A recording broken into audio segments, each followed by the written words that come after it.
Welcome to the Banker Lamp. Please enjoy the video. You begin by verifying prerequisites, Python 3, 8 or newer, and a project folder. Open the terminal in that folder and run pip install Jupyter or pip install Notebook to install core packages. Once done, make sure to initialize a virtual environment if you prefer isolation, using Python mvenv and activating it. Then launch the server with Jupyter Notebook or Jupyter Lab. You'll see a browser window. This is the interface where you'll create and manage notebooks immediately. You now create a new notebook from the dashboard by clicking New and selecting the appropriate Python kernel. Rename the untitled ipimp to something descriptive. Once created, organize code into cells and choose cell, right arrow run to execute. Mix Markdown for explanations and code for results.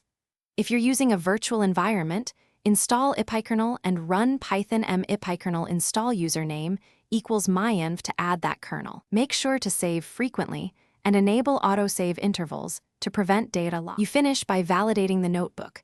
Restart the kernel and run all cells to confirm reproducible results, then export or commit the ipimp to version control. Once done, tidy outputs if sharing. Choose kernel right arrow restart and clear output for a clean copy. If something goes wrong, make sure to check the terminal logs for tracebacks, reinstall ipykernel in the active environment, or recreate the venv and reinstall dependencies. This usually resolves kernel or import errors quickly. Thanks for watching. If this was helpful, leave a like and consider subscribing. See you next time.